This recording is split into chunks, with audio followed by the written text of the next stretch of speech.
Here we have test measurements of the Sonic Frontier's Line 1 preamp. These units were a highly regarded vacuum tube preamplifier with an electronic volume and selection control. They were available in the late 90s up until the early 2000s. It featured 4 single-ended inputs and 2 XLR inputs with a tape loop and a rather good headroom headphone amplifier circuit. The volume control is actually analog and very closely matched, without any clicking noises. The nice thing is you can set the initial volume for each input, and the volume briefly decreases when you switch inputs to avoid changing to a very loud source with a high volume setting. The circuit uses 6 of the 6 DJ8 vacuum tubes, and the circuit doesn't actually use any DC blocking capacitors, but instead has a DC servo that is also run by vacuum tubes. It is a similar circuit to the next model up the chain, the Line 2 preamplifier, except that one uses an outboard power supply to help reduce noise even further. The Line 3 preamplifier is a more elaborate design, which uses even more circuits and vacuum tubes for the amplification and a more regulated larger external power supply. All 3 models come in gold or black finish. Build quality is very good with a well-thought-out design, and specifications as shown are impressive, but let's see how well it measures. All the test measurements were taken while driving a load of 20 kilo ohms. First, let's look at the background noise with no input signal.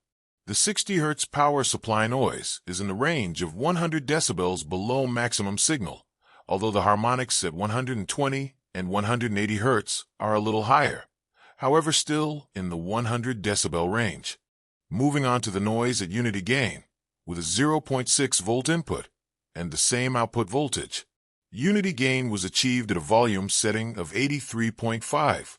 The noise is mostly dominated by second-order harmonics, which are 80 decibels below the main signal. That seems to provide a really nice classic tube sound without being overly noticeable that it is tube-based. This should make the sound quite neutral and without any strong signature of its own. Moving on to the noise measurements at full volume, it achieves a gain of 12 decibels and the noise is still mainly the second-order harmonic. Now the highest noise is about 70 decibels below the main signal, which would basically be close to inaudible. All of the higher order and high-frequency hiss is in the range of about 100 decibels below the main signal, which is quite excellent performance. Playing a low-frequency sine wave at 50 Hz, we see a similar output to what we saw before. Again, it's mainly second-order harmonic, which is at 80 decibels below the main signal. Measuring the total harmonic distortion at unity gain shows that the measurements are pretty consistent across the whole frequency range. The second-order harmonic seems to be always dominant, which is good and typical of what you'd expect for a tube preamp. As we increase the volume, the harmonic distortion does slightly increase, but not until you start to really get above the unity gain setting. This means that there's going to be generally low noise for pretty much all listening range.